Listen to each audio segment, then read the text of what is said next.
Hello, and welcome to episode 10 on the CentriCraft server. There appears to be a shulker over here, or a shulker box, with a sign, "Need some extra wings, mate." What's... Oh, wow. That is awesome. Wow. Thank you very much to whoever's put that for me. I don't know why I was looking at the back of a sign, like, they could put a message on there as well. Wow. Awesome. So, yeah, a huge thank you to whoever left this. I'm guessing it might have been either Fort or Intent, because I think they went raiding end cities recently, which looks like where they would have got some extra wings and stuff from. So, thank you very much for that. And there's emeralds as well, so that might be Intent, because I know he has a lot of emeralds from his villager trading hall. So yeah, thank you very much. That's going to be really useful, and maybe not with this project. So I've just started clearing out a room back here because I'm putting in a nether wart farm. This one's going to be manual for now. I might try and make it a bit more automated later on, but it's mainly because I want to do up my nether area, and I want to be using some red nether bricks, and for that you actually need quite a lot of nether wart. So I'm going to start up a farm here and try and collect as much as I can as quickly as possible, and then probably in the next episode I'll be using it to make some red nether bricks and make some pretty modifications to the nether. So yeah, I've cleared out this area. I'm going to put in soul sand on the bottom, and then I need to decorate the walls, and I need to put some, I think I'm just going to go plain stone in the ceiling, bit like in here, just keeping it plain up top. So yeah, I'm going to start on that, and I'll see you in a moment. I've put in my nether wart and soul sand, and I started digging out some space so I can put in walls, and I sort of decided I quite like having this walkway around it. So I'm going to have to move this front row back one so I can have the walkway around the front, because I can't get rid of this wall without intruding into this area. So yeah, this front row is going to come out, and this has been growing while I've been digging out the sides. So I think that one might be completely full. But yeah, I want to put in another row of soul sand and take up the one at the front so I can have it back here, and then I want to put in the walls around the edges. I think I'm going to keep the wall palette the same as I have in here, mainly because it shares this wall, so otherwise I'd have to move it back another row so I could put in a different wall design. And yeah, I'm quite happy with this design, but I think I want to swap out the floors so they're not stone. I think I might get some nether brick and use that as the floor path that goes around. Alright, so I've done the walls now and the ceiling. I've got the palette in. I haven't put any cracked stone bricks in, and I haven't put any mossy in yet. I think I will actually use some mossy stone bricks and some mossy cobble around these edges, because it's sort of a plant farm, and it looks sort of, you know, like damp and dingy sort of place. So I think mossy cobble will actually work in the walls in here. So I'll be doing that, and I need to remove this row, like I said, but I kind of want to wait for all of this to grow, and then I can actually harvest it rather than just placing it in and then getting rid of it again. So yeah, I'm just going to start putting this nether brick around the outside, and yeah, there will be another row in there, and then I'll be decorating the walls with a little bit of detailing. Right, so I've just cooked up some more nether bricks because I ran out of the nether brick blocks as I was getting around to this corner. So I just smelted up some netherrack, because it's quite useful that you can craft up the bricks, because if you couldn't, you'd just be tearing down nether fortresses left, right and centre for the blocks. So red nether bricks is 2 nether warts, but the normal nether bricks just, yeah, it's just a bricks. So I'm going to shove that in for that, and then I'm going to come around here and finish off this bit. And these haven't finished growing yet. I was kind of hoping they'd be done growing by the time I got around to taking them out. I guess I just take out the ones which are full. How many do I have here? It might be worth me keeping an eye on how many I get out of this, because I've got a fortune axe, and apparently, according to the wiki, you actually get more if you break it with a fortune axe. What was that? It was 5. That is good. Okay, so fortune obviously increases it, because I think the max is 4 normally. So it's one advantage, I guess, to doing it manually rather than having a water system which flushes across all of them. Oh, still got a gap there. Okay, so yeah, I think that's all of those. And I think that's done, isn't it? It's quite a bright green. I'm not 100% sure about this. Although I know when the textures update, I think it blends a little better. I kind of want a couple next to each other, because then I can have it sort of going up onto the brick, so it doesn't look as if it's just in the middle. It looks as if it's sort of feeding up a bit. It's annoying that it doesn't quite match up in the textures. I think they do match better in the upcoming texture change, so that'll probably help if we transition to that. Or I suppose I could update to those now and see what it looks like. But I also want to put some cracked stone bricks in, so switch to that, and then get a few of these in. Alright, so it's all fully grown now. I'm gonna take my axe, which has a fortune 3 on, and I'm gonna go through it all and see how much I get. This platform's 9. Ooh, there's a cat in here. Do you want to get out? No. Okay, I have to be careful not to hit the cat. I think this platform was 9 by 9 when I made it, so hopefully. Oh, can you sit down? And if you sit down, and then I push you out the way. Okay, there we go. And then I'm gonna pick up all of this. So yeah, it's a 9 by 9 soul sand spot. So that's, wow, that's actually quite a lot of nether wart. So don't think I need a huge farm. Well, it depends how much I end up needing for doing my nether hub area. Because it's 2 nether wart for each nether brick, so I suppose you do actually need quite a lot. So I'm going to replant and keep going through. And of course, because of replanting, I guess it's going to be slightly less, so it's worth checking how much of the nether wart I've got after replanting the whole lot. Because I think it's 81, isn't it, that I'll be replanting, 9 by 9 grid. So yeah, that's full. And then see how much I've got. I've got almost 4.5 stacks, so that's good. Right, so my plans for this area, which I've now got empty because I've moved the cows and chickens into my barn, is to make a melon and pumpkin farm, an automatic one, and an automatic sugarcane farm.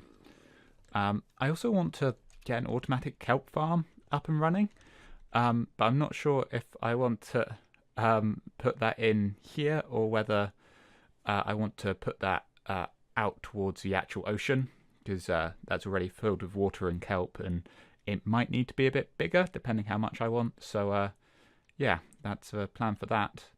Right, so the design I'm going for is going to be this. So I've got 3 chests stacked up here, and just behind them I've got these hoppers pointing into the back of all of them. So the bottom one should fill up first and then upwards.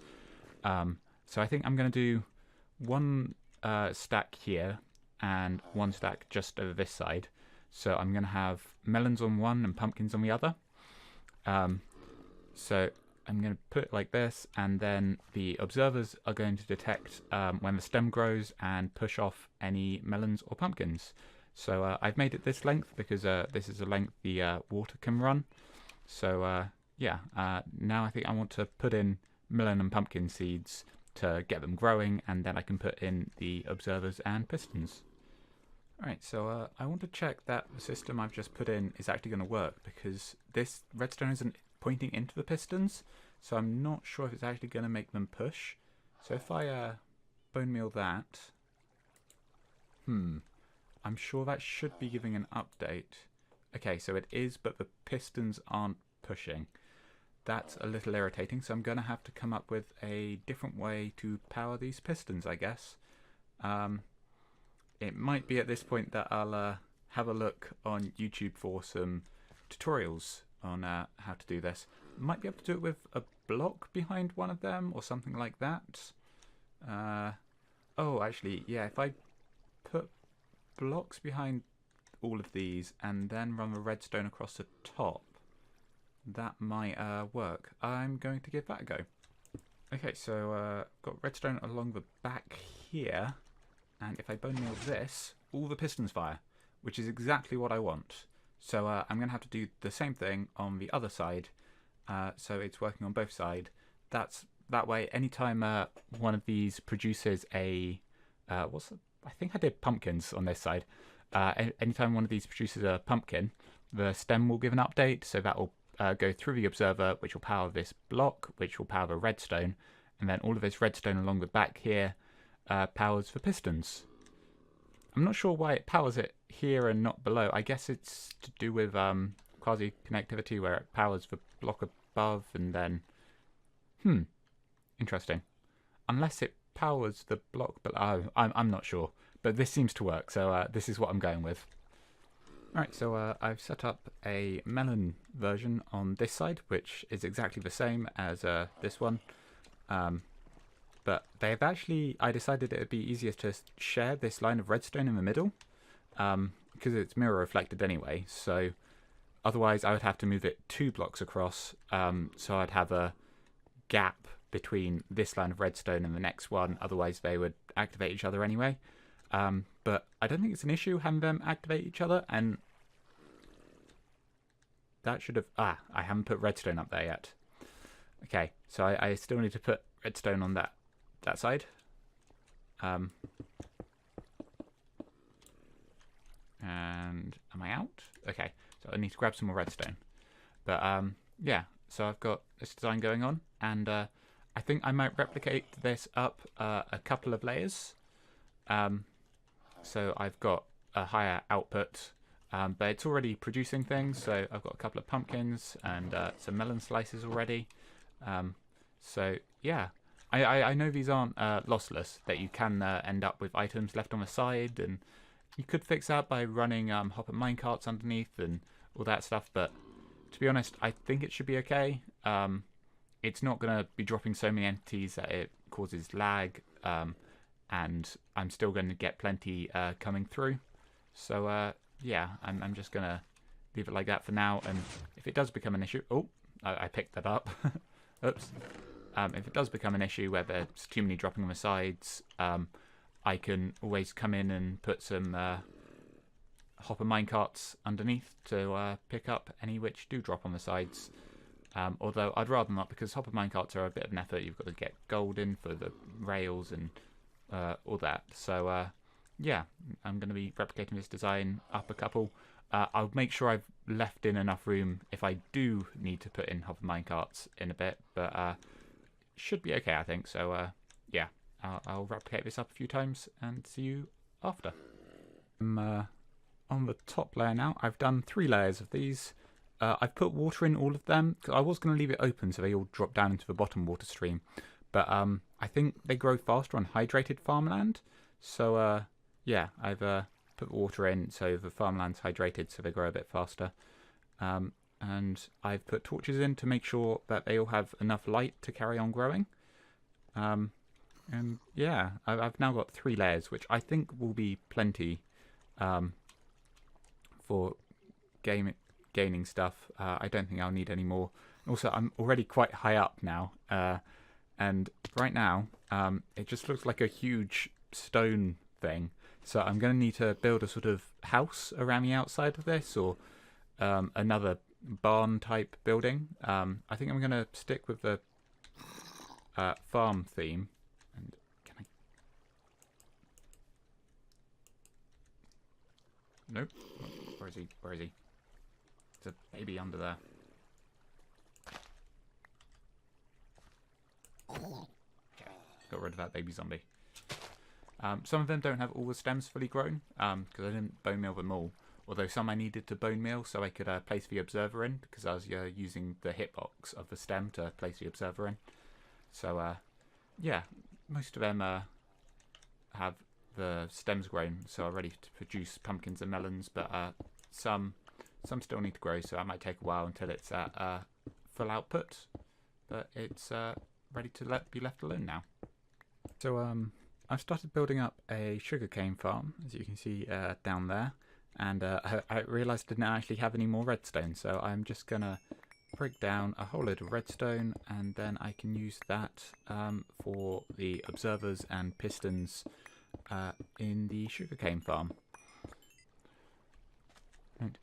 I've decided to make this a one-sided farm rather than having them push both sides, because I'm fairly certain if I have it pushing off both sides, the sugarcane will be more likely to get stuck getting thrown across onto the other side because of how the pistons push. So I'm going to keep this one-sided and then just stack it up a couple of layers. I want to put in these here. Have I done this right? No, I've just done this the wrong way around, because I need to push it at the second level if it goes to the third. Okay.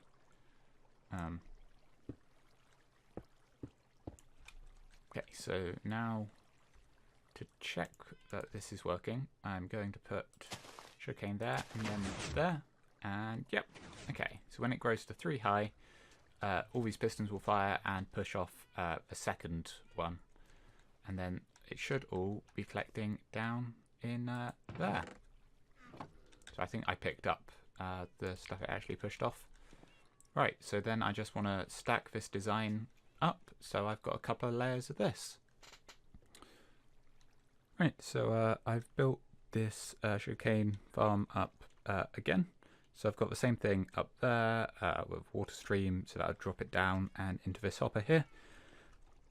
So I should be getting stuff coming into here. I think this is just stuff I've dropped rather than a whole thing. So eventually one of these will grow up to an observer, and it will push out the second one, so the second one and the third one will fall off, and hopefully most of it will land in the water stream. And then same at the top.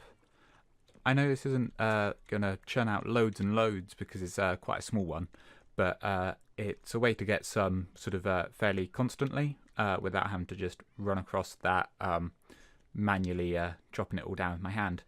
So if I want loads and loads of sugarcane later on, if I start wanting to make my own fireworks or whatever, I can expand this farm then, or do a bigger one, one which is more efficient. But until then, I'll just keep this one churning out some stuff. And also, these ones seem to be going quite well. I've been on here a while, but still, it's several stacks of pumpkins and the melons, yeah, into the second row. I was having a look around, and it looks like a fair bit of melon gets caught on these. With pumpkins, it doesn't matter so much because it churns out quite a lot anyway. But with the melons, because you have to craft together 9 pieces, it's probably worth trying to catch all the extra ones. So I might put in a hopper minecart on the melon side, just to see if it increases the amounts I'm getting. Although at the moment there doesn't seem to be anything down here, so it might not be as much of an issue as I thought it was. It might have just been there. There are a couple when I happen to walk around. Oh, one of them fired, so that's one of them increasing. Okay, so I'm here in my creative world because I need to put a building around my newly constructed farms, and I was looking at photos of farmhouses on Google, and I kind of wanted it to look like this one, which I should be putting up on the screen if I've remembered to edit. But I couldn't find a good way to make that work because the only bricks we have in Minecraft are quite red, and the bricks there are quite sort of orangey yellow.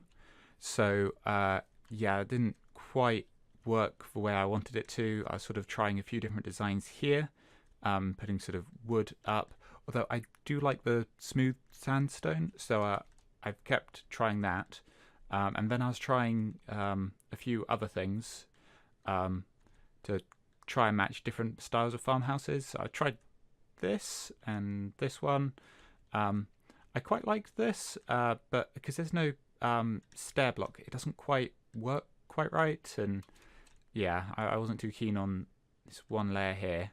So I tried a few more things, and I sort of settled on this design, which is based on this image, if I remember to switch. And yeah, I think it's a bit too overgrown right now. I can probably get rid of some of these vines, but yeah, get rid of those, and get rid of those, and yeah. So the idea is to have it sort of end brick in here, and then the smooth stone around the edge, and then the windows, I wanted them to have quite a square effect on them, so I've gone with alternating colours of panes in here, and then of course giving it overgrown look with some leaves and some vines, and I think that comes together quite well. So I think this is a style that I'm going to be using. I'm not 100% sure though, so if one of these other designs particularly caught your attention, then do let me know in the comments, and I might do that one instead. But currently I think I'm most drawn to this sort of overgrown design, which should hopefully look a bit like this image. Alright, so that's going to be all for this episode. As always, I'd love to see some feedback down in the comments, and if you want to check out the other Centrics, their channel links will be in the description. I've been Recoded Zaphod. Thanks for watching.